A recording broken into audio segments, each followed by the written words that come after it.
የኢትዮጵያ ታሪክ አወዛጋቢ ገጽታ የተላበሰ ነው። በታሪካችን ከምንስማማው የምንጣላው ይበልጣል። የትናንት ዘመናት የዛሬ ኑሯችን ላይ ሰልጥነዋል። የታሪክ ውዝግባችን የጥላቻና የግጭት መንስኤ ሲሆንም ይስተዋላል። በዛሬው ክፍል 12 የእይታ ፕሮግራሜ እውቁን የሙስሊም ማህበረሰብ ታጋይና የታሪክ ተመራማሪ አህመዲን ጀበል ይዤላችሁ ቀርቤያለሁ። አህመዲን በአወዛጋቢው ታሪካችን ዙሪያ ያለውን አቋም በስፋት ያካፍለናል። ስለ ታሪክ አተራረክ አይነቶችና ስለ ተረካችን ጉድፎች ያጫውተናል። በኢትዮጵያውያን ሙስሊሞች ታሪክ ዙሪያ ምን ያክል ስራ ስለመሰራቱ ይነግረናል። ታሪካችን ማለቃቀስ በዛው? ከበደል ውጭ ሌላ ወሬ አጣን ወይስ ሁነኛ የታሪክ ልሂቃን ማፍራት ተስኖናል? በሁሉም ዙሪያ አህመዲን ጀበል የሚለን ይኖራል።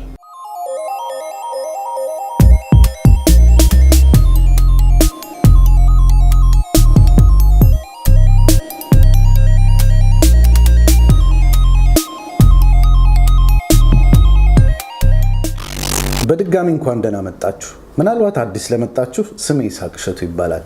አክቲቪስትና ጋዜጠኛ ነኝ። በየሳምንቱ በተለያዩ ሀገራዊ ጉዳዮች ቪዲዮዎችን እሰራለሁ፣ መጣጥፎችን እጽፋለሁ። ይህንን ቪዲዮ ከወደዳችሁት ላይክ፣ ሼር እና ሰብስክራይብ ማድረግ አትርሱ። ተጨማሪ ሀሳብ ወይም አስተያየት ካላችሁ በኮሜንቱ ቦታ ማስፈር ትችላላችሁ። በየሳምንቱ አዲስ ቪዲዮ ሲወጣ እንዲደርሳችሁ የደወሏን ምልክት ተጫኑ። ተጨማሪ ተያያዥ ሊንኮችን ከታች አስቀምጣለሁ። አብራችሁን ቆዩ። ዛሬ ጋበዝኩት እንግዲህ አህመዲን ጀበል ነው። አህመዲን ጀበል እንደምታውቁት በኢትዮጵያ ሙስሊሞች ታሪክ ዘርፍ 2 መጽሐፎችን አበርክቷል። እንግዲህ ከታሪኩም ዘርፍ ባለፈ በተለያዩ እስላማዊ እንቅስቃሴዎች ላይ የህዝበ ሙስሊሙ መብት በተመለከቱ ጉዳዮች ላይ ፊት ለፊት ከምናገኛቸው ታጋዮች አንዱ ነው። ለዛሬ እንግዲህ በታሪክ ጉዳይ ላይ ያለውን ግንዛቤ በተመለከተ የተወሰኑ ነገሮችን አብረን የምንጨዋወት ይሆናል። አህመዲን እንኳን በደህና መጣ። ደህና ቆያችሁ። መቼስ ታሪክ ሰፊ ነገር ነው ብዬ አስባለሁ። በብዙ የሚነሱ የማይነሱ ነገሮች አሉት። ግን እኔ አህመዲን ጀበልን በታሪክ ጉዳይ ላይ ሳውራው ላነሳው መፈልጋቸው ለየት ያሉ ፖይንቶች አሉኝ። ምናልባት ከሌላው ሌላ ሰው አገኘውም አልጠይቃቸው ሊሆኑ ይችላሉና እነዚህን ጥያቄዎች ሞር ለተመልካቾቼ እንድትመልስልኝ እፈልጋለሁ። ታሪክ የትላንት ክስተት ነውና ከአንድ ማህበረሰብ የዛሬ ተጨባጭ እንዲሁም ከነገ ዕጣ ፈንታችን ጋር ምን ያያይዘዋል? ምን ይጠቅመናል? ታሪክ ላይ ለምን እናተኩራለን? እሺ፣ በመጀመሪያ ደረጃ ያው እንደ አንድ ሰው ታሪክ ለምን ይጠቅመናል? ለምንድነው ታሪክ ላይ የምናተኩረው? ታሪክ ራሱ ምንድነው? ምን ይጠቅማል? እነዚህ ነገሮች ከማየታችን በፊት መጀመሪያ ሰው በራሱ የሰው ልጅ የትናንት ውጤት ነው። ትናንት ውጤት ነው ሲል በጊዜ ውስጥ ትናንት ዛሬና ነገ በሚል ጊዜ እንከፍለን ማየት እንችላለን። እኔ ዛሬ ላይ ያለሁት ወይንም ሁላችንም ምድር ላይ ዛሬ ያለነው ሰዎች ትናንት ፕሮሰስ ውስጥ አልፈን ነው ዛሬ እንደደረስነው። ስለዚህ ዛሬ በተባለው ጊዜ ውስጥ ከመድረሳችን በፊት ከልጅነታችን ተወልደን አድገን ያን ሁሉ ፕሮሰስ አልፈን ተምረን የተለያዩ ነገሮች ውስጥ አልፈን ዛሬ ደርሰናል። ስለዚህ እነዚህ ያለፍንባቸው ፕሮሰሶች ሁሉ አያስፈልጉም። ስለዚህ በሎንግ ተርም ሜሞሪ ውስጥ በረጅም ጊዜ ትውስታችን ውስጥ ያሉትን ጠቅላላ ዴሊት እናርጋቸው ብንል ምን ይሆናል? አንድ ክስተት ዳንሳ 2005 አካባቢ እንደ አውሮፓ አቆጣጠር እንግሊዝ ውስጥ አንድ ዘፋኝ ላይ 2005 ላይ አንድ ዘፋኝ ላይ የመኪና አደጋ ደረሰበት። ፒያኖ ተጫዋች ነው። አሁን ስሙን አላስታውሰውም። ይህ ሰው የመኪና አደጋ ከደረሰበት በኋላ ሎንግ ተርም ሜሞሪ ውስጥ አእምሮ ውስጥ የረጅም ጊዜ ትውስታ ማዕከል ውስጥ ከተወለደበት ጊዜ አንስቶ እስከ አደጋው ጊዜ ድረስ የነበሩትን ሁሉንም ነገር ሉዝ አደረገና ሆስፒታል ሊያከሙትም ብዙ ሞከሩ። ትውስታው ጠፋበት። ማንነቱን ማስታወስ አልቻለም። ስለዚህ ስሙን አያውቅም፣ የሚስቱን ስም አያውቅም፣ ያለፈበትን ነገር ሁሉ አያውቅም። ለአመታት የተገነባ ማንነቱ ያ ሁሉ የተማረበት ያደገበት የደረሰበት ሁሉ ዜሮ። ስለዚህ እኔ ማን ነኝ ከሚለው አንስቶ ምንም ያስረዳ ነገር ሊያገኙለት አልቻለም። እንደዛ ቢሆን የሰው ልጅ በጠቅላላ ታሪክ ያስፈልገንም ማለት ያለፈውን ሁሉ ነገር ዴሊት እናድርገው ነው። ከዛ በኋላ ዴሊት የምናደርገው ያለፈውን ብቻ አይደለም፣ የኛን ማንነት ነው አብረን ዴሊት የምናደርገው። የኛ እንደ ሀገር ማንነት፣ እንደ ህዝብ ማንነት ያሳለፍናቸው ውጣ ውረዶች ያን ብቻ አይደለም። የሰው ልጅ በታሪክ ውስጥ ያገኛቸው መልካም ተሞክሮች፣ የወደቀባቸውና ያለፈባቸው ውጣ ውረዶች፣ ከዛም አልፎ በአጠቃላይ ዛሬ የገነቡ ኤሌመንቶቹ ሁሉ ትናንት የነበሩ ነገር ናቸው። የዛሬን ኮንቴክስት የዛሬን ነባራዊ ሁኔታ የምንረዳው ዛሬ ያለው ሁሉ ነገር ከየት መጣ ስንል በትናንት መሰረት ላይ ቆመ። ስለዚህ ያን ሁሉ አያስፈልገንም ማለት ነው። ያን አያስፈልገንም ማለት መጨረሻ ላይ እኛም አንኖርም፣ የኛ ማንነትም አብሮ ዲሊት ይደረግ፣ የሀገሪቷም ነባራዊ ሁኔታ አብሮ ያስተሳስረናል። የጋራ ታሪክ አለን፣ የጋራ ማንነት አለን። እንዲህ ነበረች ሀገራችን።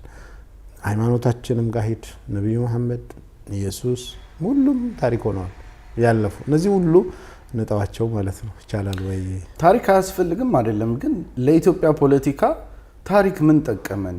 ታሪክ አባላን እንጂ ታሪክ የአሁኑን ፖለቲካችንን በጠበጠው እንጂ ምንም የሚጠቅመን ነገር የለም። ለምን ወደ ኋላ እንመለሳለን የሚሉ ሰዎች አሉ በብዛት። በተለይ ታሪክ ላይ ታሪክ ግንዛቤ ላይ እስከዛሬ በነበሩ ታሪካዊ ችግሮቻችን ላይ ስናወራ በብዛት እንዲህ አይነት አስተያየቶች ይሰነዘራሉ። ለምንድን የድሮ ላይ ለምን መተኮር አስፈለገ? ለምን የወደፊቱ ላይ አናተኩርም? ሰዎችን በሶስት ከፍለን ማየት እንችላለን ከጊዜ አንጻር። ትናንት፣ ዛሬና ነገ ነው። አንዳንድ ሰዎች ትኩረታቸው፣ ፍላጎታቸው፣ ሁሉ ነገራቸው ትናንት ላይ ነው ማዕከል ያደረገው። ትናንት ጥሩ አጋጣሚ ነበራቸው። ስለዚህ በትዝታ ውስጥ ሆነው ዛሬ ያለውን ወደው ባይወዱትም ተጋፍጠው ተቀብለው መሄድ አይፈልጉም። ስለዚህ ሄዶ እዛው ነው የሚሄዱት። እንዲህ ነበርን የሚለውን ትናንትን መረጃውን ዛሬ ውስጥ አምጥተው ያን መኖር የሚፈልጉ ሰዎች አሉ።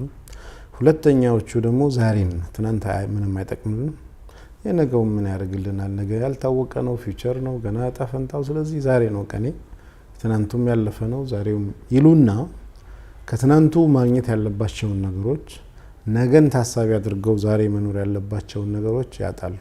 በዚህ መሀል ሁሉ ነገራቸው ዛሬ ላይ ይቆማል። ሌሎቹ ደግሞ ትናንት ምን ይጠቅማል አልፏል ኦልሬዲ፣ ዛሬም ያለው ነባራዊ ሁኔታ የሚያስደስት አይደለም፣ ስለዚህ ሁሉ ነገራችን ለነገ ነው፣ የኛ ህይወት ነገ ነው፣ ስለዚህ እዛ ላይ ታርጌት አድርገው ይሄዳሉ። እነዚህ ሶስቱም ጋር ችግር አለ። ትናንትም ዛሬም ነገን ታሳቢ አድርገን ነው መሄድ ያለብን።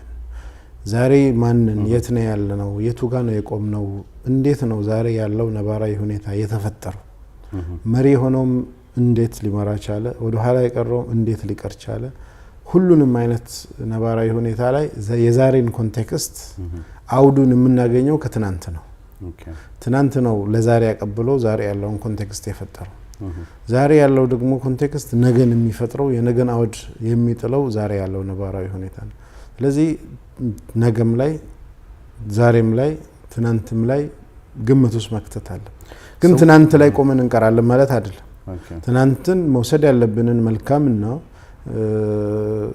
የስኬት የእውቀት የተለያዩ መልካም ነገሮችን እንወስዳለን። ውድቀቶች፣ ስህተቶች፣ ጉድፈቶችን ደግሞ ተምረንባቸው ላይደገሙ አድርገን በዛ መሰረት ዛሬን ቃኝተን ለነገ እናቅዳለን እንጂ እዛ ሞዳ ላይ እንቀራለን ማለት አይደለም። ስለዚህ ሰዎች ለታሪክ ያላቸው አመለካከት አሁን ባለው የፖለቲካ አሰላለፍ ላይ የተመሰረተ ሊሆን ይችላል እያልክ ነው? በተዘዋዋሪ ምንድነው መሰለህ የዛሬ ተጨባጫቸው ነው ታሪክን እንዲወዱ ወይ ታሪክ ላይ እንዲያተኩሩ የሚያደርጋቸው ነው አይደለም። የትናንቱ ተጨባጭ ነው የዛሬን ሁኔታ የፈጠረው። ስለዚህ ሰዎች በተለያየ አቅጣጫ የትናንት የዛሬና የነገን ይዘው ሲሄዱ ዛሬን የሚወድ ሰው ጥሩ ነገር ያገኘው ሰው ትናንቱን ታሪክ የለውም፣ አያስታውስም ወይ ቦታ መስጠት አይፈልግም። ነገም ደግሞ ገና ፊውቸር ስለሆነ ትኩረት ላይ ሰጠው ይችላል። ዛሬ በጣም ደስተኛ ሁሉ ነገር ምቾት ላይ ነው ያለው አንድ ሰው ካለ ዛሬ ጥሩ ነገር አለው ማለት ነው። ትናንት ላይ የሚያተኩረው ደግሞ በሆነ ሜካኒዝም ወይ የትናንቱ ማንነቱ ዛሬን ፈጥሮለት ሁለቱንም ትናንትንም ዛሬንም እየያዘ ነው። ነገን ደግሞ አብዛኛው ነገር ላይ ትኩረት አድርጎ የሚሄድ ሰው ዛሬ ጥሩ ነገር የሌለው ወይንም ደግሞ ዛሬን ይዞ ነገን ማጣት የለብኝም ብሎ የሚያስብ ነው። ግን ከዛ መለስ እንበልና እነዚህ ነገሮች እንዴት መጡ የሚለውን ከታሪክ አንፃር ብናየው ይሻላል። ፖለቲካ እና ታሪክ ትስስር አላቸው። ታሪክ ከሁሉም አይነት የህይወት ዘርፍ ውስጥ የተሳሰረ ነው። ሃይማኖትም ጋር ስትሄድ የሁሉም ሰው ሃይማኖት ታሪክ ነው። ያለፈ ነገር ነው እያወራን ያለ። ነብዩ መሐመድ እንዲህ አሉ ስል ታሪክ ነው እየተናገርኩ ያለሁት። በሆነ ጊዜ ስለተፈጠረ ጉዳይ እንዲህ አደረጉ በዚህ ያሉ ይሄን አስተማሩ ስል የታሪክ አካል ነው የሚሆነው በእስልምናም በክርስትናም በሁሉ። ስለዚህ በሃይማኖት ውስጥም አለ። ፖለቲክስ ውስጥ እንዲህ ነው ያለ ነው ስንል ታሪክ ላይ የፈጠርነው መረዳት ውጤት ነው ዛሬን ቀርጾ እየሄድን ያለ ነው።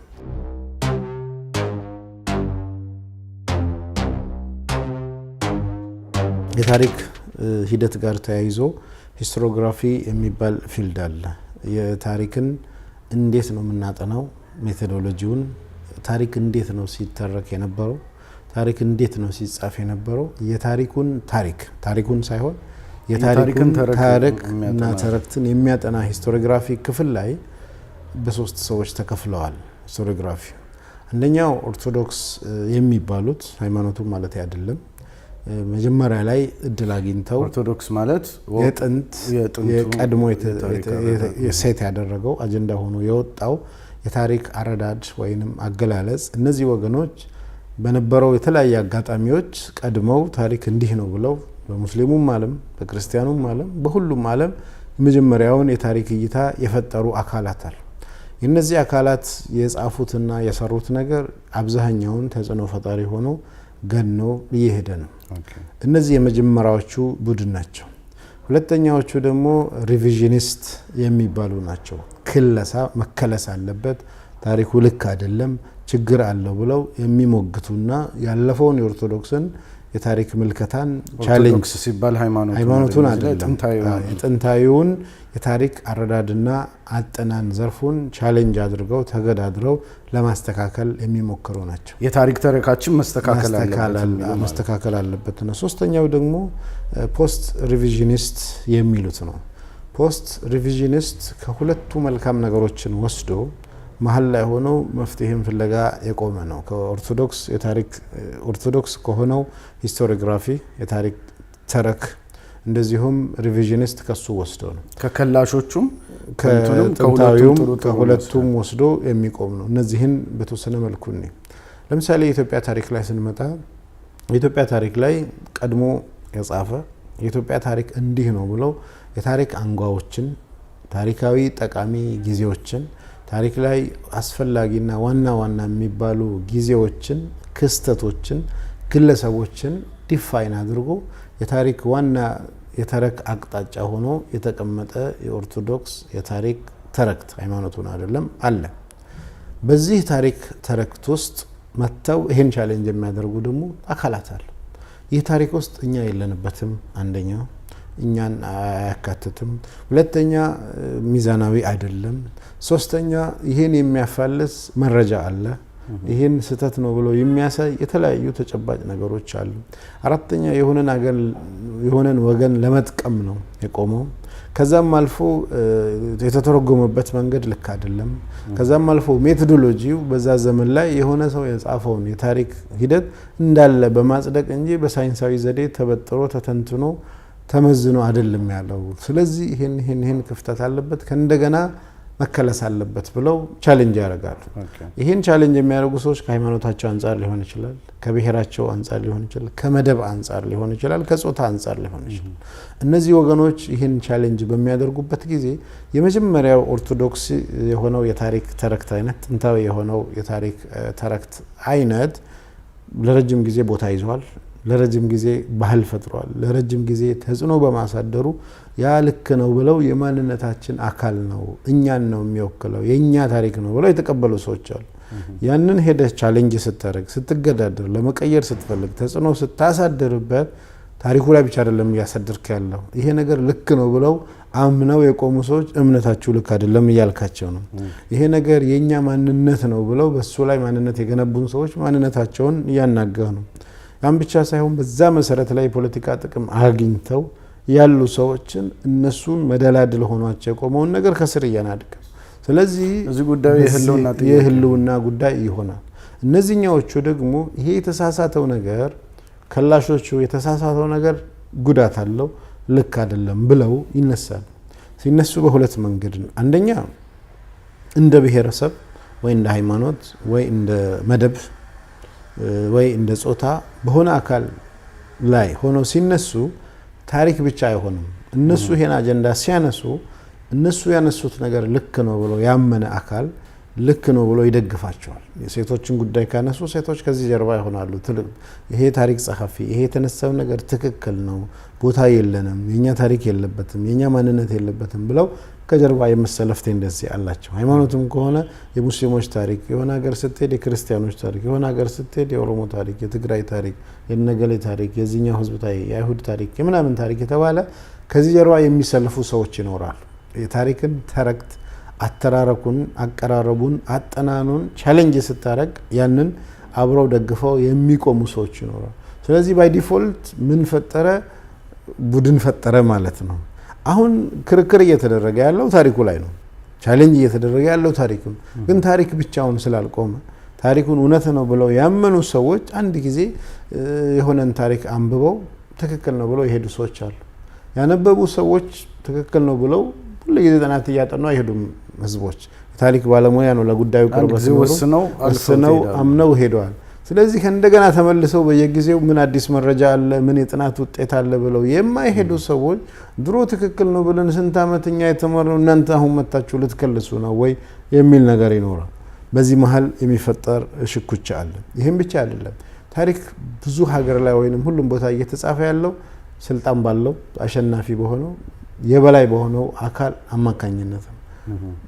ስለዚህ ለምሳሌ 1983 በፊትና 83 በኋላ ያለው የኢትዮጵያ ታሪክ ላይ ልዩነት አለ። አሁን አቶ መለስ ከሞቱ በኋላ በዶክተር አብይ ጊዜና በአቶ መለስ ጊዜ ስለ አቶ መለስ የሚናገረው ላይ ልዩነት አለ። ምክንያቱም ሰዎች የሚፈሩት አካል ስልጣን ላይ ባለበት ሰዓት ሁሉን ነገር ነፃ ሆነው ያላቸው መረጃ ያላቸውን የተለያየ ነገር አውጥተው ቻሌንጅ አያደርጉትም። ታሪክ ራሱ የፕሮፓጋንዳ ሰለባ ሊሆን ይሆናል። በዚህና በተለያዩ ምክንያቶች ልዩነት ይፈጠራል። ከዛም አልፎ ፖስት ሪቪዥኒስቶች ደግሞ ከከላሾች በኋላ የመጡት ይሄ ነገር የሁለት ወገን ጸብ ሆኖ ቀርበዋል። የሁለት ወገን ጸብ ሆኖ ሲቀርብ ይሄን ነገር እኛ እውነቱን ነው የምንፈልገው። እውነቱን ስንፈልግ ደግሞ ይሄኛው ወገን ኦርቶዶክስ የሆነው ጥንታዊ የታሪክ ተረክት ዘርፍ አረዳድ ሁኔታ ይሄኛው ኦርቶዶክስ ሂስቶሪዮግራፊ ማለት ነው። እነዚህ አካላት የሄዱበትም ይሁን ሪቪዥኒስቶቹም ሲሄዱ አንዳንዴ ታሪክ የትግል መሳሪያ ሆኖ ይቀርባል። የትግል ማታገያ ያንተን ህብረተሰብ ከፍ የምታደርግበት ሞራሉን፣ ሌላኛውን ዝቅ የምታደርግበት የምትፈልገውን ፓርት ነግረ ሞራሉን አነሳስተ ለድል ወኔ የምታበቃበት አይነት ይሆናል። በዚህ መሀል እውነቱን ከመፈለግ መሀል ላይ አስታራቂውን ነገር ከመፈለግ የዚህኛውና የሁለት ወገን ሽኩቻ መሀል ላይ ይሆንና በሁለቱ መሀል ላይ ሁለቱም ወገን ስሜታዊ ሆነው ሁለቱም ወገን እኔ ያሸንፋለሁ በሚሉ መስመር ውስጥ ሄደው እንደሚፈልገው ጉዳዩ ሳይጠና ስለሚቀር ከሁለቱም ወገን ወጣ ብለው እኛ አቋም አንወስድም፣ እኛ ፍርድ አንሰጥም፣ ህብረተሰቡ ይፍረደው ብለው የኛውም ወገን ያጠናበትን ሜቶዶሎጂ ጥንታዊው አዲሱም ወገን ከላሹም ወገን ያጠናበትን ሜቶዶሎጂ ስልቱን ይዘው ጉዳዩን ለሰው ያቀርባሉ። ሰው የሁለቱም ወገን ከወሰነ ካየ የተወሰነና አቋም ተይዞ ሲቀርብ ነው ጭቅጭቅ ያለው። ከአቋሙ ጀርባ ያሉትን ሂደቶች ከአቋሙ ጀርባ ውጣ ውረዶችን ሰው በትክክል እንዲረዳ ካደረግ ከውሳኔው ጀርባ ያለውን ሰው ካየ ብዙ ሰው ያሳመነውን ይወስዳል። ስለዚህ ጉዳዩ አከራካሪ እንደሆነ ፍጹም የሚባል ነገር እንደሌለ ስለሚረዳ በዚህ መሀል የመለዘብ ሁኔታ አለ። ሌላው ሰው በጣም በትክክል መረዳት የሚገባው ፖይንት እዚህ ከታሪክ ልዩነት ጋር ተያይዞ የሚነሳ ነገር ነው። ታሪክ ስላለፈ ነገር ነው የምናወራው። ያለፈ ነገር እያንዳንዱ ያለፈ ክስተት በቪዲዮ ተቀርቶ አልተቀመጠም።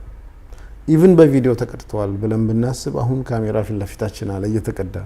ይሄ ካሜራ በጀርባ በኩል ቢሆን ሌላ ገጽታ ነው የሚቀርጸን። በካሜራ እንኳን ቀርተ በጀርባ በኩል የኛን ጀርባ የኛን ምናምን ነው የሚያሳው። ፊት ለፊት ያለው ካሜራ በዚህ አንግል ያለው ካሜራ በዛ አንግል ያለው ካሜራ የሚያነሳው ቪው ይለያያል። ያለፈ ታሪክ የተቀረጸ ነገር የለንም በአብዛኛው። ስለዚህ ካለው የታሪክ መረጃ ካለው አፈ ታሪክ ካለው የተጻፈ ካለው የታሪክ ረዳድ ከእንደገና ነው ሪኮንስትራክት ማድረግ እየተሞከረ ያለው። ከእንደገና ነው ቆምን ያንን ታሪክ ይሄን ይመስላል ተብሎ ሊሰራና ሊቀረጽ እየተፈለገ ያለው። ጸሐፊው የሚያደርገው ይሄን ነው። ይሄን በሚያደርግበት ሰዓት ጸሐፊው ያገኘው የመረጃ አይነት፣ ጸሐፊው ያሳመነው መረጃ አይነት፣ ጸሐፊው የገጣጠመበትና የተረጎመበት አይነት ሌላም ሰዎች ለምሳሌ በዚህ ዘመን ቀላል ነው። የድሮውን እንተውና አንድ ክስተት ይፈጠራል፣ 20 ሚዲያ ይጠራሉ። 20 ሚዲያ ተጠርተው ሁሉም በቪዲዮ ይቀዳሉ። ሄደው ሚዲያ ዜና ሲሰሩ የበለጠ ትኩረታቸውን የሳበ ፍላጎታቸውን ይሁን ቅኝታቸው ጋር የሆነውን ዜና ነው። አንድ አይነት መግለጫን ቀርተው የሄዱ ሰዎች 5-6 አይነት መንገድ ሊቀርጹ ይችላሉ። ሰው ከ1 ሰዓት ወይ ከ2 ሰዓት መግለጫ ውስጥ የ2 ደቂቃ ዜና ነው እየሰሩ ያለው።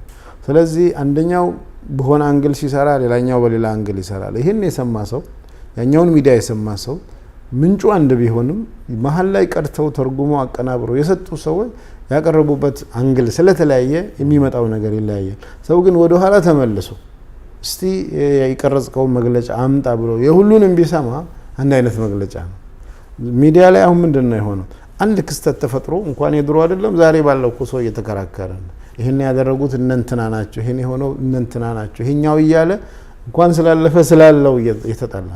ታሪክ ደግሞ ሲጻፍ አሁን ያሉ ታሪክ ጸሐፊዎች በዘመናቸው በዛ ዘመን ያልነበሩትን ክስተት ሁሉም ወይንም አብዛኛዎቹ ያልነበሩበትን ክስተት የሆነ ሰው ከጻፈው ከተሰማው ከእንደገና ከፕራይመሪ ሰከንደሪ ሶርስ ወስደው ሰፋፍተው ሲያቀርቡ ልዩነት ሊፈጠር እንደሚችል ክሊር ነው። ስለዚህ ታሪክን ስናየው ሰፋ አድርገን ማየት እኛ ያላየናቸው ፐርስፔክቲቮች፣ እኛ ያላየናቸው እሳቤዎች፣ አንግሎች፣ የእይታ መንጸሪያዎች እንደሚኖሩ ግንዛቤ ልናስገባ ይገባል።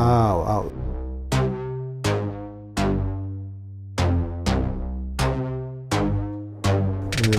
ሰው ነው።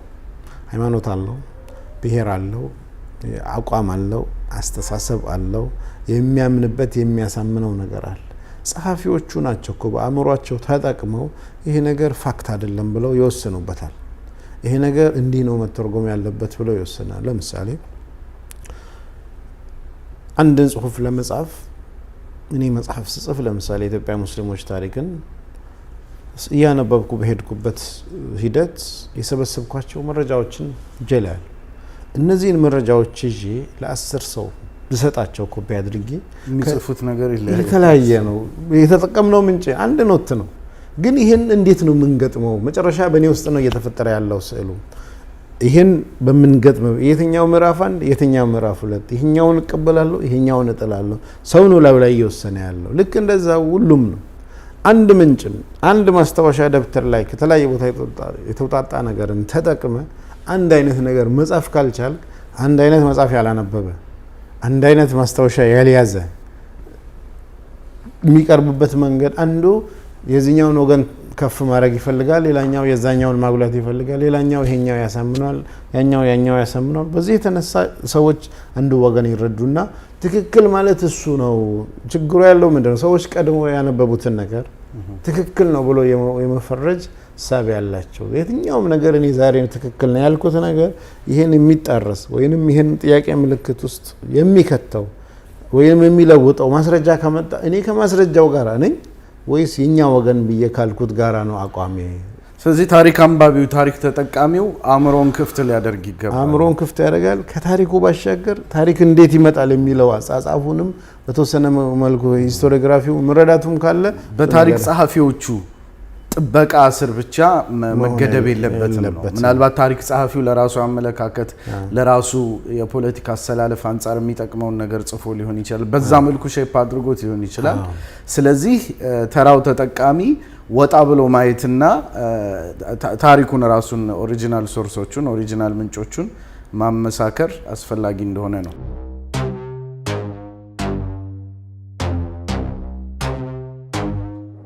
መረጃ የሚነግሩንን ሰዎች በሶስት መንገድ ነው የምናየው።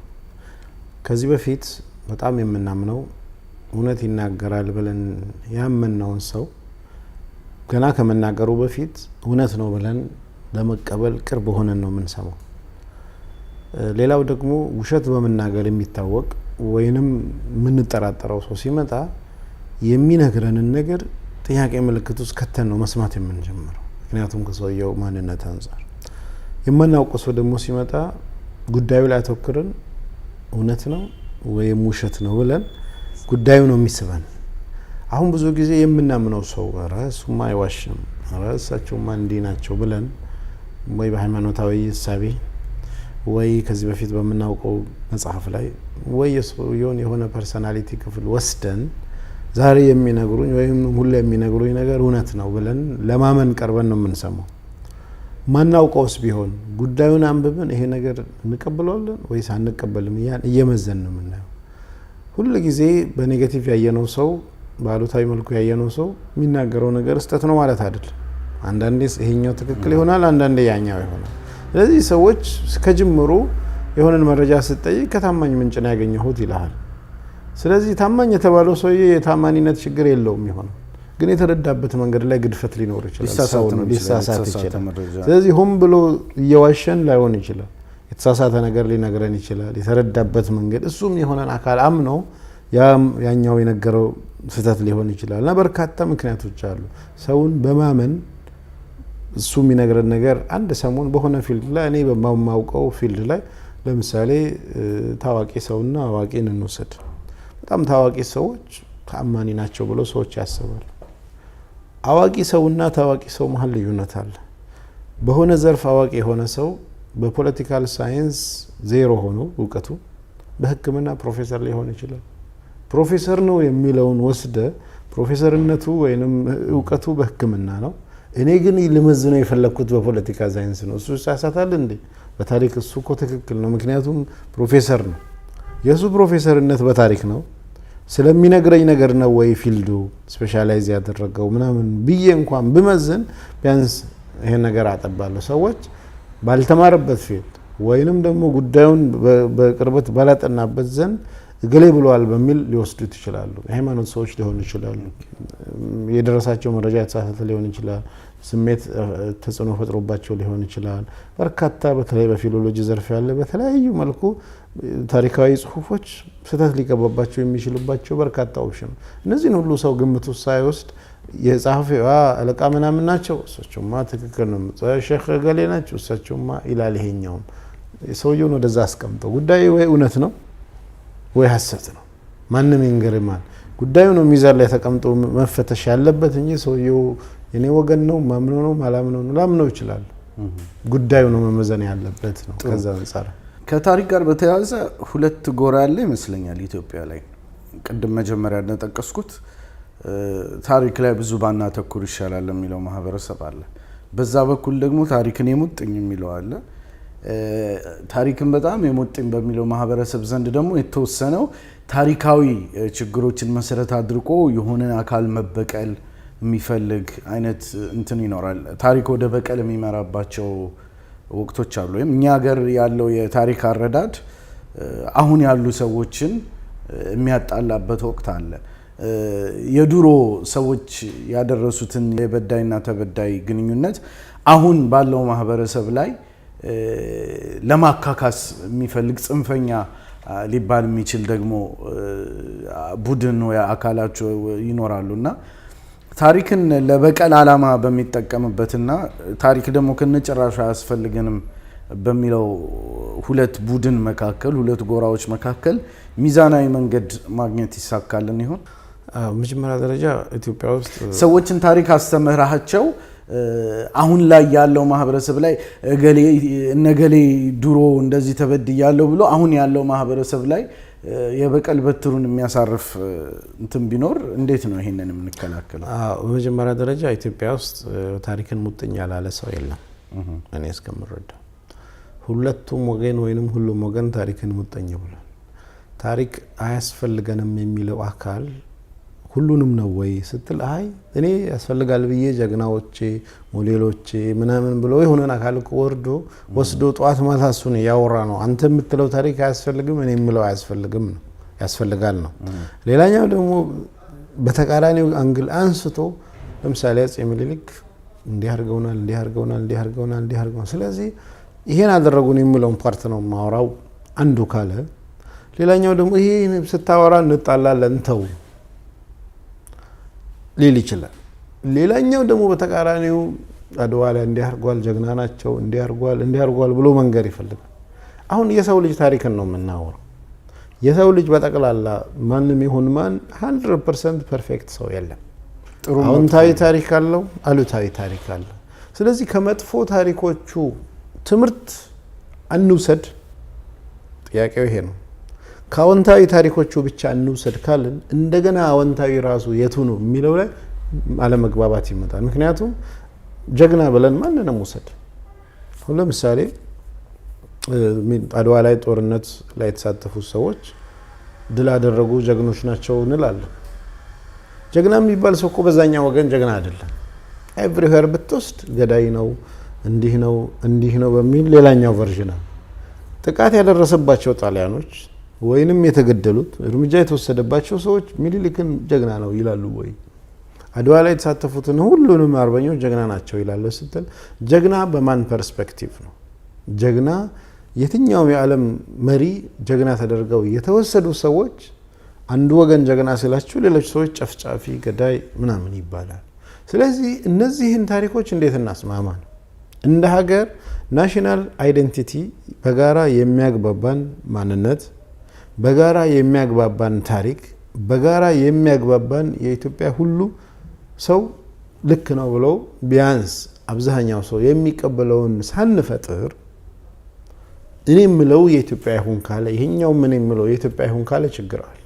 ቅድም እንዳልኩት የመጀመሪያዎቹ ኦርቶዶክስ ሂስቶሪዮግራፊ ላይ ያሉት ጥንታዊው የታሪክ ተረክት ዘርፍ ላይ ያሉ ሰዎች ቀድመን ስለ ቦታ ስለያዝን፣ ቀድመን ስለሰራን፣ ቀድመን እንዲህ ስላደረግን ቻሌንጅ አታርጉብን። ይሄኛው ደግሞ ሪቪዥኒስቱ ደግሞ ይሄኛው ችግር አለ ብሎ መንካቱ አይቀርም። አሁን በዚህ ሁለቱ መሃል በተወሰነ መልኩ ፖስት ሪቪዥኒስቶቹ ከዚህ ጉዳይ ጭቅጭቅ እንውጣና የቱ ጋር ነው እውነቱ የሚለውን እንፈልግ፣ ፕላስ ሰው ይወስነው እኛ ከምንወስን የሚል አፕሮችን ይዘው መጥተዋል። አሁን መሀል ላይ በምንመጣበት ጊዜ የታሪክ ጸሐፊዎች እንደዚሁም እንደ ሀገር መንግስታቶቹ ወደ ሆነ አካል ስላዘነበሉና ስለሚያዘነብሉ እስካሁን በታሪክ የታዩት እንጂ የኢትዮጵያ ታሪክ ውስጥ መልካም የሰራ ሰው ሁሉ ሁልጊዜ መልካም ሰርተዋል ማለት አይደለም። መላእክት አይደለም፣ ሰው ነው። በሆነ ቦታ ኔጌቲቭ ነገር ሰርተዋል። ያ ኔጌቲቭን ነገር እንዴት ነው የምናስተናግደው ነው። ይሄኛውም ቢያንስ ሰው ነውና ኔጌቲቭ ነገር ሊሰራ ይችላል የሚለውን አክሴፕት አላደርግም ካለ አንደኛው፣ አንተ ኔጌቲቭን አክሴፕት ካላረግ እኔ ፖዚቲቭን እንዴት አክሴፕት አደርጋለሁ ብሎ ቻሌንጅ ይደራርጋል። በዚህ መሀል ላይ መሀል መንገድ መፈለግ ይቻላል። መሀል መንገድ ለመፈለጉ እኛ ትናንት ስለሆነው አዎንታዊም አሉታዊ ምን አገባን? ለምሳሌ አፄ ዮሐንስ ውሰድ፣ ኦር ኢማም መሐመድ ውሰድ፣ ኦር ሌላ ታሪክ ፐርሰናሊቲ ውሰድ። ይህ ግለሰብ ያኛው ግለሰብ ይሄኛው ግለሰብ በታሪክ ውስጥ ጥሩም ይስራ መጥፎም ይስራ አልፏል ታሪኩ።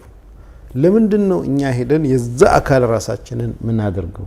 አሁን ችግሩ እየሆነ ያለው ታሪኩ አይደለም። ታሪኩ እኮ ኦልሬዲ ተፈጥሮ አልፏል። ሰዎቹም ሞተው ምንም ሆነው የሆነው ነገር ሆኖ ኦልሬዲ ፋይሉ ተዘግቷል። ፋይሉን ከፍተን ይሄን ታሪክ ጀግናችን ነው ብለን ወደዚህ እየነገርን እንውሰድ ብለን ስንመጣ ግን ዛሬ ያሉ ሰዎችን የዛ አካል አድርገናቸዋል። ስለዚህ ከታሪክ የምንማራቸው ነገሮች አዎንታዊ ብቻ አይደለም። በሁሉም ዓለም ኢንክሉዲንግ ሙስሊሙ ዓለም ችግር እየተፈጠረ ያለው ጥሩ ታሪኩን መተረክ ላይ ትኩረት ተደርጓል። አሉታዊ ታሪኩም የቱ ጋር ነው የወደቅነው እኮ መማር አለብን። ለምንድን ነው ስህተት የገጠመን ብለን መማር አለብን። ጃፓኖች አሜሪካ በአቶሚክ ቦምብ ስትመታቸው 3 ጥያቄዎችን ጠይቋል። እነዚህ 3 ጥያቄዎች ዛሬ ጃፓን ለደረሰችበት እድገት ወሳኝ መሰረት የጣሉ ናቸው። በዛ ሁኔታ ሲመቱ የመጀመሪያው ጥያቄ ለምንድን ነው አቶሚክ ቦምብን የመሰለ በመቶ ሺዎችን ሰው በአንድ ጊዜ ሊያጠፋ የሚችል እንዴት ጨክነውብን በእኛ ላይ ወረወሩብን? ከኛ ባህል ውስጥ፣ ከኛ እሴት ውስጥ፣ ከኛ ማንነት ውስጥ ሌላ ሰው እንዲጨክንብን የሚያደርግ ምን ነገር አለ ብለው ራሳቸውን መፈተሽ ውስጥ ገቡ። ሁለተኛ መንግስታችን፣ የደህንነት መዋቅሩ፣ ሀገራዊ ሁሉ ነገሩ ይህን ያህል ዓለም የዚህ አይነት ቴክኖሎጂ ባለቤት ሆኖ እኛንም ሊመቱን ቅርብ ሆኖ እኛ ሄደን ከነሱ ጋር ጸብ ውስጥ ስንገባ ሌላኛው ወገን ምን አለው?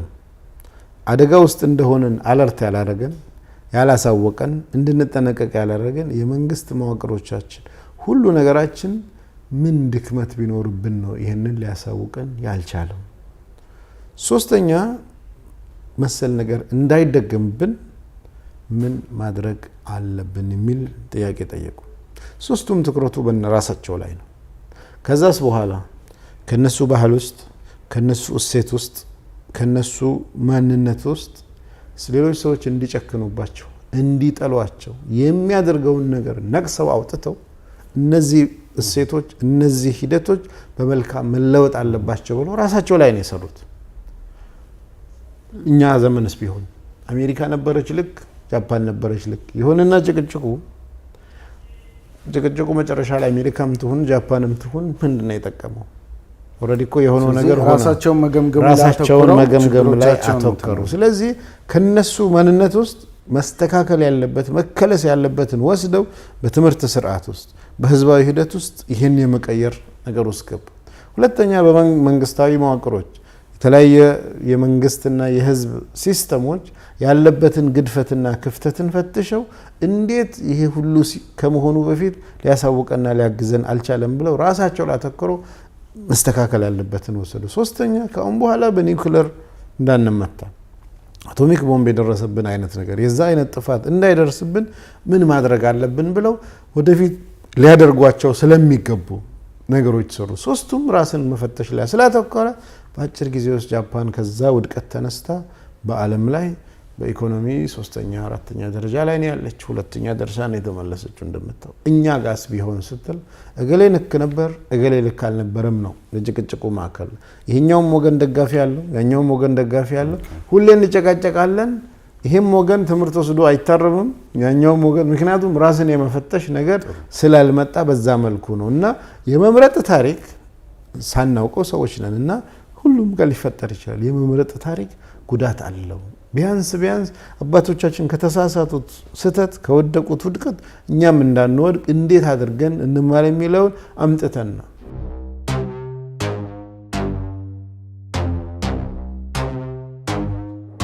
የአገራችን የታሪክ ተረክ መሰረታዊ ችግሮች ምንድን ናቸው? የኢትዮጵያ ታሪክ ተብሎ የሚታወቀው መሰረታዊ ችግሮች ምንድን ናቸው? የኢትዮጵያ ታሪክ መሰረታዊ ተረኮች አብዛኛው ከሌሎች ሀገሮች ጋርም ይመሳሰላል። ያው የሰው ባህሪ ስለሆነ ቅድም እንዳልኩት በሶስቱ የታሪካዊ ተረክ ሂደቶች መሀል ያሉትም አሉ። በዋናነት የኢትዮጵያ ታሪክ ያለፈውን ታሪክ በምናይበት ጊዜ በተለያየ አቅጣጫ መንግስትና ሃይማኖት ትስስር ፈጥረው የቆዩባቸው ዘመናቶች ብዙ ናቸው። በሙስሊሙም በክርስቲያኑም ጋር ተመሳሳይ ሂደቶች አሉ። ከዛም አልፎ አብዛኛው የኢትዮጵያ ታሪክ ፖለቲካል ታሪክ የጦርነት ታሪክ ነው። ስለዚህ ከዚህ ጋርም ተያይዞ ጎን ለጎን የተፈጠሩ የነገስታቱን ያሸናፊውን ወገን ታሪክ የማጉላትና ስልጣን ላይ ያለን አካል የማስደሰት እና የሱን ፕሮፓጋንዳና ፍላጎቶች የማጉላት ነገሮች ጎላ ብለው ስለመጡበት ተቃራኒ ወገን ጎላ ብለው ያንን ታሪክ ቻሌንጅ አድርገው ተገዳድረው ጽፈው የመጡ አካላቶች በተለያዩ ምክንያቶች ያው የተሸናፊ ወገን ወይንም የተቃዋሚ ወገን ታሪክ ተደርጎ ስለሚታይ የነሱ ያን ያህል ቦታ አላገኘም። ኦልሞስት እስከ 19ኛ ክፍለ ዘመን ወይንም 20ኛ ክፍለ ዘመን ላይ ነው እንደገና ይሄንን ነገር ቻሌንጅ የማድረግ ነገሮች የተፈጠሩት። ስለዚህ ኦን ተብሎ የተተወ የታሪክ ክፍል አለ። አሁን ባለፈው ታሪክ ውስጥ ስትመጣ አንዳንዴ ኢኖሰንት የሆነ አፕሮችን ተከትለው ግን በስሜት ባያዝድ በሃይማኖት ባያዝድ በትክክል ካለማሰብ ባያዝድ የሆኑ በርካታ ወገንተኛ ሂደቶች አሉ።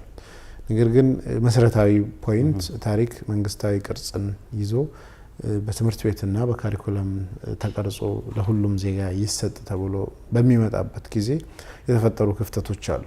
እነዚህ ላይ ፐርፐዝሊ ታሪኮችን ዲሞናይዝ የማድረግ ሂደቶች አሉ። ዲሞናይዝ የማጥልሸትና በኔጌቲቭ እንዲታይ የማድረግ ሂደቶች ናቸው። እስቲ በሙስሊም ታሪክ ጋር የተያያዙትን በጠቅላላ ኦልሞስት ሙስሊም ያልሆኑ ሰዎች የጻፉትን በጠቅላላ ማየት ምን ይመስላል ብለህ ስታይ ምሳሌ ሆነን አቶ ተክለጻዲቅ መኩሪያን እንወስድ።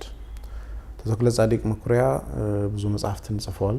በአፄ ኃይለ ሥላሴ መንግስት ድጋፍ ተደርጎላቸው ሲጽፉ የነበሩ ናቸው። ለምሳሌ አፄ ዮሐንስ ሲሉ የኢትዮጵያ አንድነት አፄ ዮሐንስና የኢትዮጵያ አንድነት፣ አፄ ምኒልክና የኢትዮጵያ አንድነት አጼ ቴዎድሮስና የኢትዮጵያ አንድነት ጠቅላላ ክርስቲያኑን መሪዎች ሲያነሱ ሁሉም ጋር ወይ አንድነት ወይ ስልጣኔ ወይ መልካም ነገሮች ነው ታይትሎቹ ጭምር። ኢማም አህመድ ጋር ስትመጣ ኦልሞስት ወደ 900 ገጽ የሚሆን መጽሐፍን ገና ከርዕሱ ጀምሮ የግራኝ አህመድ ወረራ ነው። አሁንም ድረስ ብዙ ወረራ የሚለውን ቃል የሚጠቀሙ እሱ ፐርፐዝሊ ነው የሚጠቀሙት። ይሄን ይዘህ ስትመጣ እንደ አንድ ታሪክ ጸሐፊ ይሄ በተለይ የግራኝ አህመድ ወረራ ብለው የጻፉት መጽሐፍ ሐምሌ 16 ቀን 1966 አፄ ኃይለ ሥላሴ ነው መጽሐፉ እንዲጻፍ ሰፖርት ያደረጉት። ከመጽሐፉ አልቆ ሲመረቅ ግን አፄ ኃይለ ሥላሴ በድርግ የቁም እስረኛ ሆኖ ነበር እና መጽሐፉን ሴሌብሬት የልደት በዓላቸው ላይ ሊሰጧቸው ሲሉ ያው ፖለቲካል ሁኔታው ተቀይሯል። ያኔ በሞራልና በስትራቴጂ የተጻፈ ነገር አየሩ ስለተቀየረ ያን ያህል አልጎላም፣ ያን ያህል አልከደም። ግን በሰውየው ታሪክ ጸሐፊነት፣ ተጽዕኖ ፈጣሪነትና በተለያዩ ምክንያቶች ያው ሰፊ ቦታ አግኝቷል። ያንን ቻሌንጅ አድርጎ ማን ጽፏል ወይ ብላ ስትል ቻሌንጅ አልተደረገም። በልደታቸው የተሰጣቸው ያልከው ይሄ የግራኝ አህመድ ወረራ የሚለውን አፄ ኃይለ ሥላሴ ደግፈው ነው መጽሐፉ የተጻፈው። ጽፈው አፄ ኃይለ ሥላሴ ልደት ሐምሌ 16 ቀን በሚከበርበት ጊዜ መጽሐፉ አልቆ ስጦታ ቀረበላቸው። እንደ ልደት ስጦታ። ከዚህ በፊት ሲጻፍ ከዚህ በፊት የንግስና በዓላቸውን የልደት በዓላቸውን ያከብራሉ። አሁን ግን ኦልሬዲ የቁም እስረኛ ናቸው። በነበረው ፖለቲካ ሁኔታ ደርግ ነው ስልጣኔ። ስለዚህ ጅማሮ ላይ ፉሊ መንግስት አብሮ ቢኖርም መጨረሻ ላይ ግን መንግስት አደጋ ላይ በወደቀበት እሳቸው አደጋ ላይ በወደቁበት ሁኔታ ስለነበረ እንደተፈለገው አልሄደም። እግረ መንገዳችንን ይሄን ያነሳን አሁን በምናይበት ጊዜ እኚህ ሰው ለምን እንዲጻፉ ብለህ ስትል ምክንያታቸውን ራሳቸው ላይ ያብራሩ ይችላሉ።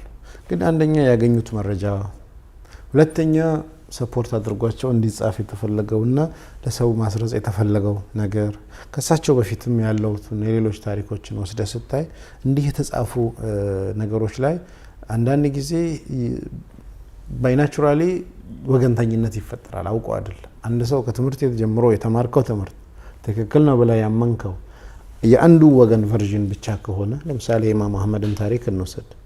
ኢማም አህመድ ወይንም አህመድ ግራኝ የሚሉት የሱን ታሪክ በምትወስድበት ጊዜ በሱ ታሪክ ላይ 3 ጽሁፎች ተጽፏል። አንደኛው አረብ ፈቅህ የጻፈው ፉቱሃል ሀበሻ ቨርዥን ነው። ሁለተኛ ከውጭ የመጡ ፖርቹጋሎች ሊደግፉ መጥተው ፖርቹጊዝ ኤክስፔዲሽን ቱ አቢሲኒያ ብለው እነሱ የነሱን ቨርዥን ጽፈዋል። 1903 ላይ ነው ከፖርቹጋል ቋንቋ ወደ እንግሊዝኛ የተተረጎመው። ከዛም አልፎ ሎካል የነበሩ ክርስቲያኖች የጻፉታል። አሁን ከነዚህ ሰዎች አንፃር 3 ጽሁፎች አለ። ከዛም አልፎ እንደ ተርታው ህብረተሰብ ሆነህ ደግሞ ብታይ ከዚህኛው እንዴት ነው እሱ ቨርዥኑን ያየው ታሪኩን ያየ ስትል የሚፈጠሩ ያታይ ክፍተቶች አሉ። ነገር ግን አንደኛው ወገን ተደጋግሞ በተሰራ የተለያዩ ነገሮች ከመሆኑ አንፃር የተደረገ ነገር ከፍ ብሎ የዚህኛው ሲቀርብ ያኛው ቦታ ያጣል። ለምሳሌ ቤተክርስቲያን አቃጥለዋል።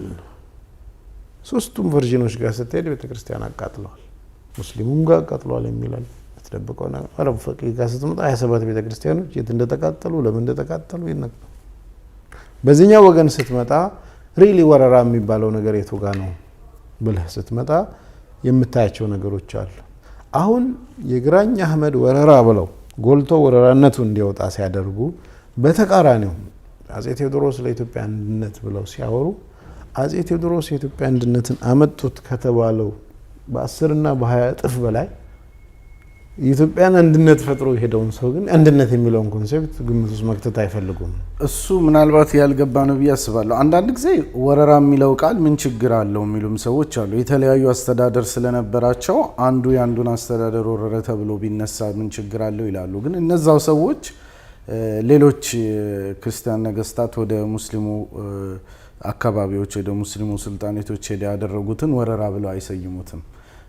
ዘመቻዎች እያሉ ነው የሚያነሱት ወይም የመስፋፋት እንትኖች ይሉታልና ደብል ስታንዳርድ ይሄ ጥምር ሚዛን እዚህ በኩል ይታያል፣ ሰባራ ሚዛን ይታያል። በዚህ በኩል አንዱን ብቻ አካል መርጠህ ወራሪ ትላለህ፣ ሌላውን አካል ደግሞ ዘማች ትላለህ።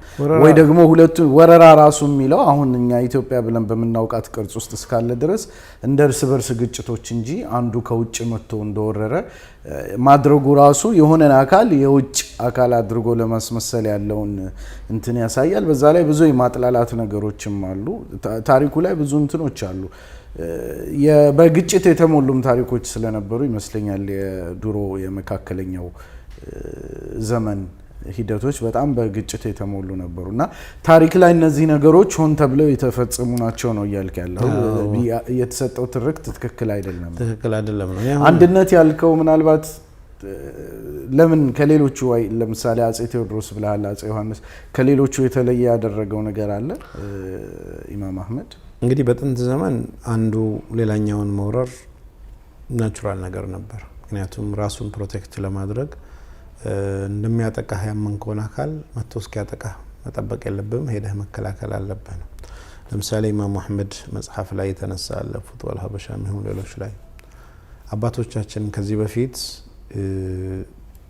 የሰሜን ክርስቲያን መንግስታት መጥተው ሲያጠቁን ድንበር ድረስ አባረው ይመለሱ ነበረ እንጂ አንተ እንደምታስበው እነሱ ሀገር ሄደን ማጥቃት የለብንም ብለው የተቃወሙ ሰዎች አሉ ኢማም አህመድ።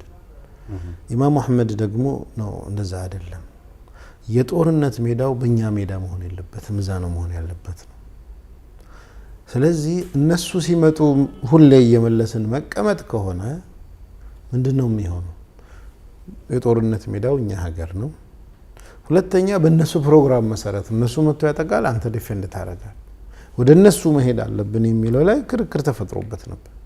ቁጭ ብሎ ለማዋየትም ሞከረ፣ ለማሳመንም ሞከረ፣ አልተቻለም።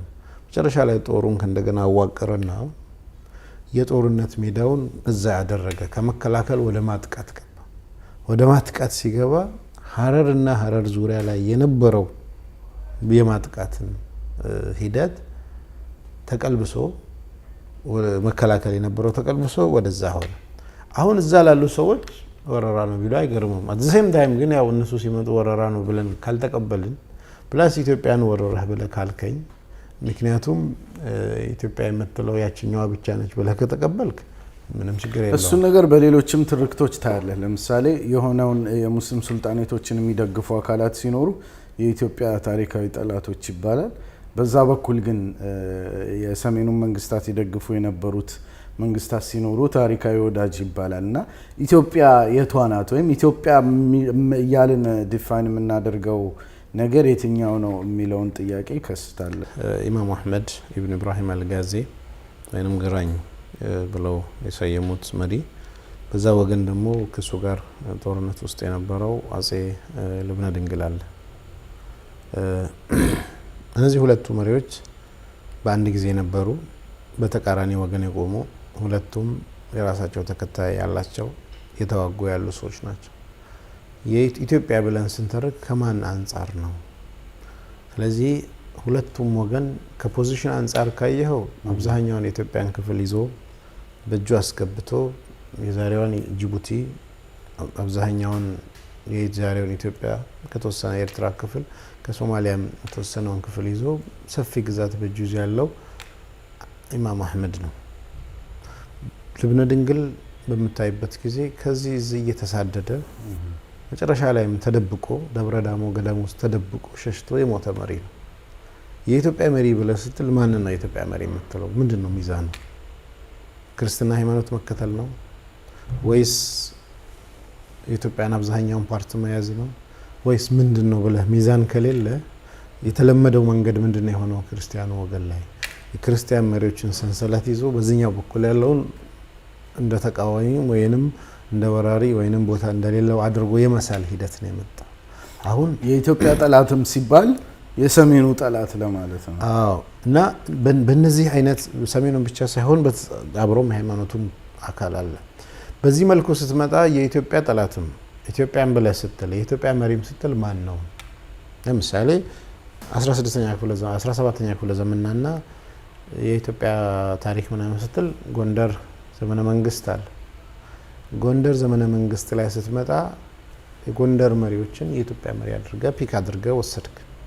ግን በዛ ሰዓት ላይ ጎንደር ብቻ ነው ወይ የነበረው ስትል እዚህ ጋር የሙስሊሞች የአውሳ ሱልጣኔት አለ ራሱን የቻለ ሀረርንም ጨምሮ ሀረር ሲቲ ስቴት ሆና እዛ ጋር አለ። እዛ ጋር ስትሄድ ባሌ አካባቢ የኦሮሞ መንግስት አለ።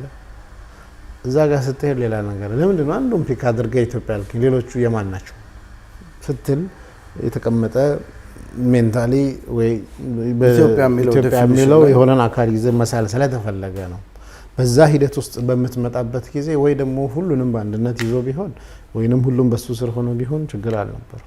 የዚህ አይነት ሂደት ስላለ የኢትዮጵያ ታሪካዊ ጠላትም ሲሉ ኢትዮጵያንም ወረረ ሲሉ ማንን ማለት እንደፈለጉ ያው በግልጽ ባይነግሩም ካለው ነገር ስትረዳ ወይ ኖርዙ ነው ወይ ክርስትና ሃይማኖት ተከታዮቹ ነው።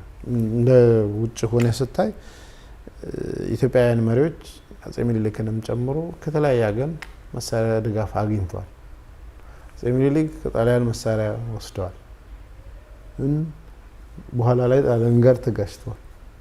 ስለዚህ ከወራሪያ ጣሊያን ጋር ተስማሙ ተጋጩ ብዬ ነው ብናገር እንዴ ተዋግተዋል እኮ ብለህ ካልከኝ የሚፈጥረው ነገር አለ።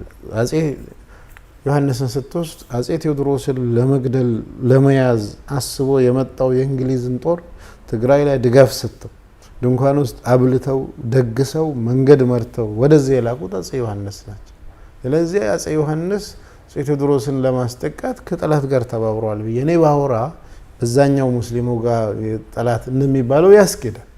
ሁሉም ተራ በተራ ተመሳሳይ ነገር አለ። ልጅ ኢያሱ ጋር ስትመጣ አፄ ኃይለሥላሴ ከውጭ ኃይላት ጋር ተባብረው ነው ልጅ ኢያሱን ጥለው ስልጣን ያዙ። ስለዚህ ከውጭ ጋር መተባበር በሚለው ከሄድ ማን ነው ነፃ የሚሆነው? በዛ ሂደት ሁሉም ለስልጣን ሲሉ አንዱን ተደግፎ የውጭ አካልን እርዱን ብለው ከውስጥም ድጋፍ ይዘው የሄዱበት ሁኔታ ስላለ ሚዛኑን ምን አድርገን መስፈሪያውን ወይንም መለኪያችን ምንድነው የኢትዮጵያ ስንል ክሊር ከሆነ በኋላ መነጋገሩ አይቸግርም ነው ማለት ነው።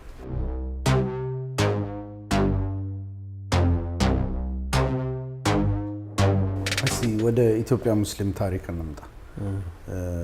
የኢትዮጵያ ሙስሊም ታሪክ ምን ሁኔታ ላይ ነው ያለው? ተጠንቷል በወጉ ብለህ ታስባለህ? በጣም ለቅሶ በዝቶታል፣ ይበቃል፣ ይሄን ያክል እንትን ካልን ሌሎች ነገሮች ላይ ማተኮር ወይ ጥሩ ገናና ታሪኮቻችን ላይ አላተኮርንም የሚሉ አሉ።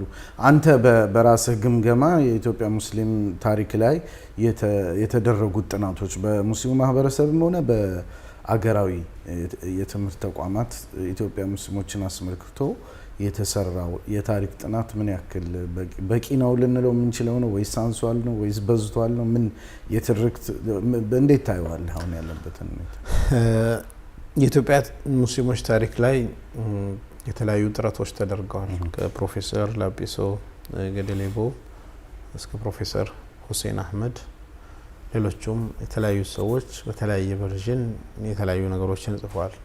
ፕሮፌሰር መሐመድ ሐሰን የኦሮሞ ፓርቱንም ቢሆን ጨምሮ በተወሰነ መልኩ ነካክተዋል። በተለይ ደግሞ ወሎ አካባቢ የሆነውን ታሪክ እንደዚሁም በአጠቃላይ የኢትዮጵያ ሙስሊሞች ላይ ወደ 61 በሚሆኑ አጫጭር አርቲክሎች በጠቅላላ ፕሮፌሰር ሁሴን አህመድ ሰፋ ያለ ስራዎችን ሰርተዋል። ከዛም አልፈው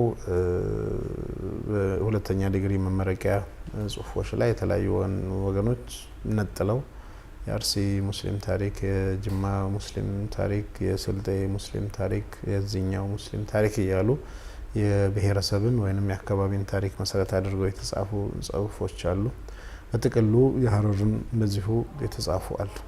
የኢትዮጵያ ሙስሊም ታሪክ ጋር ስንመጣ ብዙ ሰዎችም በመመረቂያ ጽሁፎቻቸው በቀጥታ ሙስሊሞች ወይንም ኢስላም ባይሉም ሙስሊም ያለበትን አካባቢ የሚገልጽ ታሪክ የጻፉ ሰዎች አሉ። ኢስላም ኢን አፋር ላይ ዶክተሬት ዲግሪ የሰራ ሰው ታገኛለ።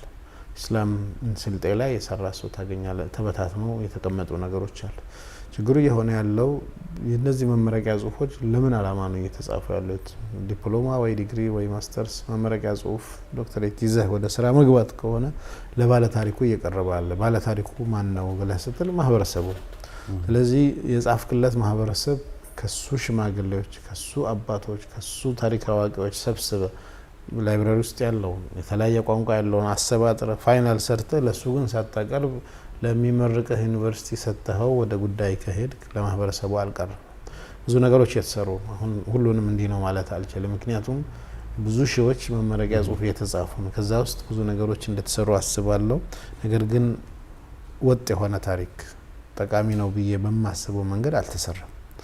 ፕሮፌሰር ሁሴን አህመድ ያ ሁሉ ጽሁፍ ጽፎ አንድ መጽሐፍ ይሁን አንድ አርቲክል በአማርኛ ቋንቋ ወይንም በኦሮምኛ ቋንቋ ወይንም ሰው በሚረዳው ሀገራዊ ቋንቋ የለም። በእንግሊዝኛ ነው ሁሉም የተጻፈ። ለጆርናሎች ወይንም መጽሐፍ ሆነው ለአካዳሚሻን ኤሪያ የሚሽከረከሩ ናቸው። ስለዚህ ለማህበረሰቡ መጽሐፍ ላይ ብዙ ስራ መሰራት አለበት ብዬ አምናለሁ። በደሉ ላይ ያተኮረ ስራ መሰራት አለበት ብለህ ታስባለህ? እሱ ላይ ሁለት ነገር አለ።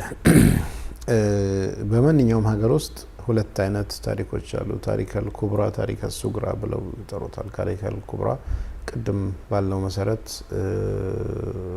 ጎላ ያሉ የስኬት፣ የድል፣ የአሸናፊነት የተለያዩ ታሪኮችን ለሰው በማሳየት ስነ ልቦናውን ከፍ በማድረግ ነገን አሻግሮ እሱም ታሪክ የተሻለ ነገር እንዲሰራ ማድረግ ላይ ትኩረት ተደርጎ መስራቱ ይጠቅማል በሚል በዚያ አንግል የሚያተኩሩ አሉ። አይ የደረሰበትን የተበደለውን የሆነውን ከነገርኩት ይሄን ካወቀ ይህ ነገር ድጋሚ እንዳይደረግበት እንዳይፈጸድበት ይጠቅማል ብለው የሚያስቡ ነገሮች አሉ። በእነዚህ ሁለቱ መሀል ማስታረቅ ያስፈልጋል። ሁሌ በደል እየተናገሩ መሄድ በጣም ጉዳት አለው። እኔም ይሁን ሌላ ሰዎች በጻፍኩትም ወይንም ወደፊት በምንጽፋቸው ነገሮች ኦልዌይስ ስለ በደል እና ስለ ጭቆና እያወሩ መሄድ ትክክል አይደለም። ነገር ግን ያለፈው ታሪክ የሆነ ቨርዥኑ ትክክል ነው። የጭቆና፣ የትግል፣ የመከራ ታሪኮች ናቸው። ጎዶሎ መሙላት ሊሆኑ አይችልም። ለምሳሌ የድሉን ታሪክ ሌላ አካል ቢጽፈው የተወሰኑ ሰዎች በድሉ ታሪክ ላይ ቢያተኩሩ ችግር ይታያል። አሁን በዋናነት እኮ የሚጽፍም ሰው ስለጠፋ ነው። አሁን የኔ መጽሐፍ የመጀመሪያ 2003 ሲመረቅ አንድ አስተያየት ሰጪ ስለ መቻቻሉም ታሪክ ስለ እንትኑም ታሪክ አህመዲን መጽሐፍ አለበት ብሎ መድረክ ላይ ሰጡ። ኦኬ፣ ስለ ሁሉም ታሪክ አንድ ሰው ይሁን ሌላ ሰው መጽሐፍ አይችልም። ታሪክ ብዙ ነው። የኢትዮጵያ ሙስሊም ሴቶች ታሪክ ምን ይመስላል? ከሴቶች አንጻር ሴቶች ምን ሚና ነበራቸው? በታሪክ ውስጥ መጽሐፍ አለበት። የኢትዮጵያ ሙስሊም ነጋዴዎች ታሪክ ምንድነው? በንግድ ዓለም ያሳለፉት በርካታ ነው። የኢትዮጵያ ሙስሊም ፖለቲከኞች ወይም መሪዎች ምን አይነት ሚና ነበራቸው? ታሪካቸው መጽሐፍ። የኢትዮጵያ ዑለሞች እስልምናን ከማስፋፋት አንጻር ምን ሚና ነበራቸው?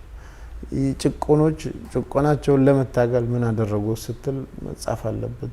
ኢትዮጵያን ዳዕዋ ሂደት ላይ የተሳተፉ ሰዎች በዳዕዋ ዘርፍ ምን አለ? ታሪኩ መጽሐፍ አለበት። ኢትዮጵያ መሪ ሆነው ትልልቅ ስኬት ያሳኩ ሰዎች ምንድነው? የነሱ ታሪክ መጽሐፍ አለ። ሁሉንም በአንድ ቦክስ ውስጥ እንጨፍልካለን። በአንድ መስመር ወይ በአንድ ገጽ ነው አውርቼ ለማለፍ የምገደደው። እንዲህ የምትባል ሴት አለች እንዲህ ይላልፍ። ለምሳሌ ኢማሙ በጋዊ በአንድ ጽሁፎቻቸው ላይ ኸዲጃ የምትባል ሴት ከዚህ ከኢትዮጵያ ዛይላ ከሚባለው ፓርት ላይ የነበረች ሀበሻ ሴት ተፍሲር አስተምራ ኖት ተፍሲር በሐዲስ ላይ ኢጃዛ ሰጥታኛለች። አንዲት ሴት እንዲህ ካደረገች ሴቶች እንዲህ ሚና ነበራቸው ብዬ ብቆፍር አንድ መጽሐፍ ሙሉ የኢትዮጵያ ሙስሊም ሴቶች እንዲህ ነበሩ ብዬ ላወጣ እችላለሁ። ዝም ብዬ ግን ካልኩ የሆነ የሚያያዝ ክስተት ሲመጣብኝ ነው በአንድ ገጽ ወይ በአንድ ነገር አውርቼ የማልፈው። ስለዚህ የጭቆናውን ፓርት፣ የትግሉን ፓርት፣ የስኬቱን ፓርት፣ የዳዕዋውን ፓርት ሁሉም ኢንዲፔንደንትሊ መጻፍ አለበት። ወጥ ሆኖ ግን ስታንዳርድ ሆኖ ዋና ተረኩን የሚያሳየው ታሪክ ጭቆናውንም በተወሰነ መልኩ ስኬቱንም ጎላ ባለ መልኩ ይዞ ለሰው መቅረብ አለበት። እስካሁን ባለው ሂደት ለቅሶ በዝቶበታል የሚሉት ሰዎች አስተያየት እውነት ነው ብለህ ታስባለህ?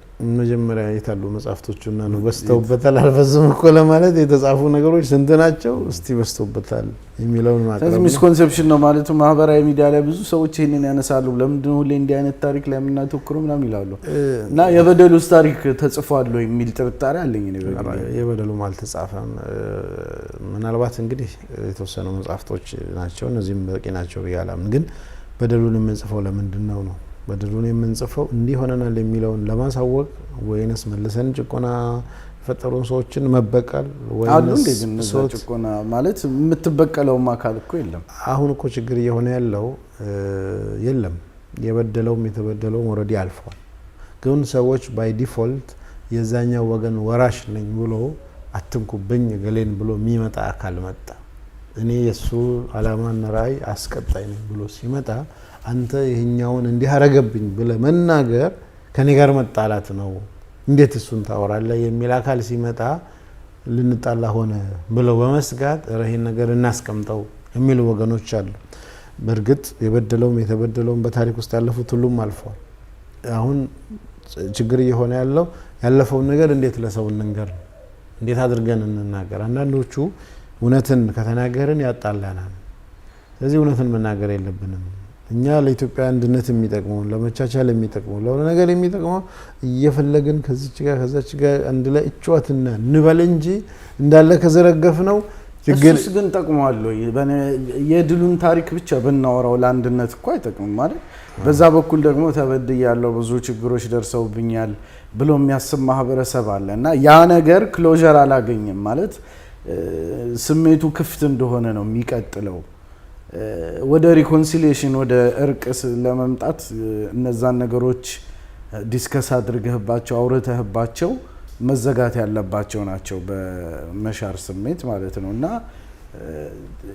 መጀመሪያውንም አንድነትም ያመጣል ብዬ አላስብም። ሁልጊዜ ስኬት ብቻ ማውራት ስለ ችግሮቻችን ካላወራን ስለ ታሪካዊ በደሎች በተለይ ማንነት ጋር የተያያዙ ስለሆኑ ብዙዎቹ በደሎች ማውራትና እነዛን መሰናክሎች ማለፍ እንዳለብን አስባለሁ። አንድ የመጨረሻ ጥያቄ ልጠይቅ። በታሪክ ዘርፍ ካሁን በኋላ አስተዋጽኦ ይኖርሃል ወይስ ወደ ሌላ ሙያዎች ሄደሃል? መጀመሪያም ቢሆን በተወሰነ መልኩ ክፍተት ስላለ የገባህበት ነው ተብሎ ይታሰባል። ዲግሪህ በኬሚስትሪ ነው። ከዛ በኋላ ግን በፊሎሎጂም በምንም ከታሪክ ጋር ትይዝ ባላቸው እንትኖች ገፍተሃልና ካሁን በኋላ የታሪክ መጽሐፍት ወይም ስራዎች ካንተ እንጠብቅ ወይስ የታሪኩን ጉዳይ ጨርሻለሁ ብለሃል? አልጨረስኩም። ምንድነው ችግር የሆነው? የኢትዮጵያ ሙስሊሞች እንቅስቃሴ ከወቅት ጋር ተያይዞ ሲመጣ እዛ ጋም ክፍተት ሲታይ ያው ባለቤት ነኝ ይመለከተኛል ብለህ ፊት ለፊት የሚሆን ተሰልፋል። በዛ ሂደት ውስጥ በአንድ በኩል የድሮ ታሪክ አለ፣ በሌላ በኩል አሁን ታሪክ መስራት፣ ችግርን መጋፈጥ፣ መፍትሄ መፈለግ የሚጠይቅ ነገር ነው። ስለዚህ ሰዎች ታሪክ ሲሰሩ ንቁጭ የታሪክ መጽሐፍ ነው ያለብኝ ወይ ያ አይነት ጥያቄ አለ። በሌላ አቅጣጫ ደግሞ እኔ የቱ ጋር ነው የኔ ቦታ የሚለውን ያለው ነባራዊ ሁኔታ አይኔ የኔ ስራ ታሪክ መጽሐፍ ነው ስላለፈው ነው ስላሁኑ አይመለከተኝም ብዬ ከሁሉ ነገር እጄን ባወጣ እና ቁጭ ብዬ መጽሐፍ ማገላበጥና መጽሐፍ ቢሆን እንዴት ነው የሚሆነው? በዚህ ሁለቱ መሀል ላይ የማጣጣም ችግሮች ላይ አንዳንድ ነገሮች አሉ። ሁለተኛ እንደ ማህበረሰቡም ስላለፈው እንድጽፍ እየፈለገ መቼ ነው የሚቀጥለው የምታስነብበው ይላል። ችግር ሲፈጠር ለምን ዝም ትላላችሁ ይላል። የሆነ ነገር ሲሆን እንዲህ ብታረጉስ አንድ ሰው እንዴት at the same time መስራት ይችላል ብለህ ስታስብ የሚያስቸግሩ ነገሮች አሉ። እንደኔ አሁን ባለኝ ሚና ላይም ሙሉ ለሙሉ መተውና መውጣቱን ባልፈልገውም ግን ቀጣይ ባለው ጊዜዎች በተወሰነ መልኩ አብዛኛውን ወይንም የተወሰነውን ክፍል ቁጭ ብለው ታሪክ ብቻም አይደለም አጠቃላይ መጽሐፍ መጻፉ። ምክንያቱም ወቅታዊ ጉዳዮች የሀገሪቷ ወቅታዊ ሁኔታ፣ የሙስሊሙ ማህበረሰብ ወቅታዊ ሁኔታ፣ ሰው ከኔ የሚፈልጋቸው ወቅታዊ ሁኔታ፣ እኔም አንድ ከእስር ቤት ኦልሞስት ወደ 6 ዓመት አስሮ እንደወጣ ሰው የቤተሰብ ህይወት፣ የግል ህይወት፣ ሌላም በእነዚህ ሁሉ ነገሮች መሀል ላይ እንደ አንድ ሰው በማስታረቅ ቁጭ ብዬ መጽሐፍ የምፈልጋቸው ነገሮች ላይ በቂ ጊዜ እንዳገኝ አሁን ካለው ላይ አብዛኛውን ነገር በሚችለው ልኩ ቀነስ እያደረግኩ ወደዛኛው መመለስ አለብኝ ብዬ አስባለሁ። ያ ማለት ግን ሙሉ ለሙሉ የታሪኩ ፓርት ላይ ብቻ ቀራለሁ ማለትም አይደለም። ለማጣጣም ሙከራ አደርጋለሁ። አሁን ኢሚዲየት ባይሆንም ያው መጽሐፍ አይቀርም በዚሁ ኤሪያ ማለት ነው። እሺ ያው ጥሬና ክብረ ስለተገኘ ፕሮግራም ላይ ስለተሳተፍክ እጅግ በጣም አመሰግናለሁ።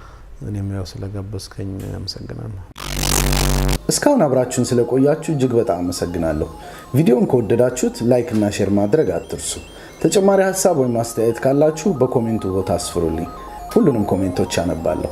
አዲስ ቪዲዮ ሳውጣ እንዲደርሳችሁ ደግሞ ሰብስክራይብ አድርጉና የደውሏን ምልክት ተጫኑ። ሁሉንም የእይታ ተከታታይ ፕሮግራሞች የምታገኙበትን የፕሌሊስት ሊንክ እና ሌሎች ተጨማሪ ሊንኮችን ከታች አስቀምጥላችኋለሁ።